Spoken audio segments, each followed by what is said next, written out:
Why knowledge matters. When you started to talk about feelings, my first response was about emotion in general. And this is kind of interesting because emotions are choices. And people don't realize that. You made me angry. Nobody is making you anything, right?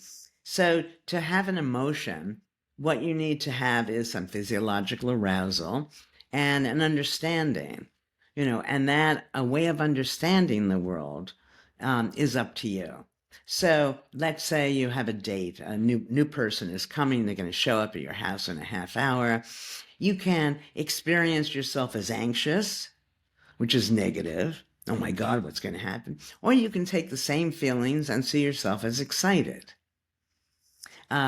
When something happens to you where you feel angry, for example, if you ask yourself, would everybody be angry in this situation?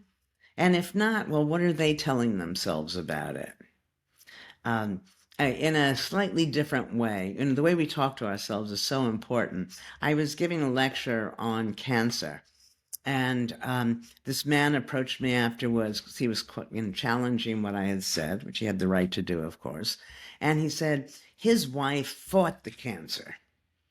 And I said to him, yes, but realize that if somebody is fighting something, they've already lost most of the battle. That if a 2-year-old were tugging on your trousers, you wouldn't see yourself as fighting the 2-year-old. Okay?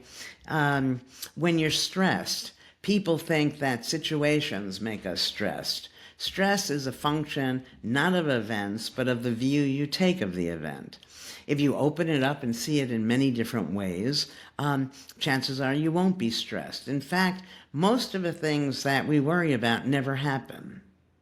And if you even just went past, reviewed some of your past about things that you were worried about, and you saw, one, most of them didn't happen, two, those that happened didn't play out the way you were expecting, then we'd immediately calm down. I have a bunch of one-liners that are derived from many years of research, and one of my favorites is about stress. You should ask yourself, is it a tragedy or an inconvenience? Because, oh my God, the dog ate the homework. Oh my goodness, I won't finish a project on time. I burnt the rose. Whatever it is, these, so what? Go on. Because this, you give really the practical way, and you also the illustration that there is a thing, emptiness of inherent existence, really. And this is truly like scientific now.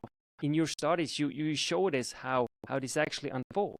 But now, coffee or tea? And what do you want me to say about coffee or tea? I want to know what you prefer. Oh, I prefer coffee. Morning? Yes, in the morning. Hot coffee. Great. And why did you ask me that? I'm just curious. I'm okay. Curious because I wanna, know how it is like, to be Alan J. Langers. Because yes, but Yannick, Nagel actually said, you have the opportunity to ask me anything, and the thing you're most curious about is whether I like coffee or tea. Of course, but Okay. One thing also.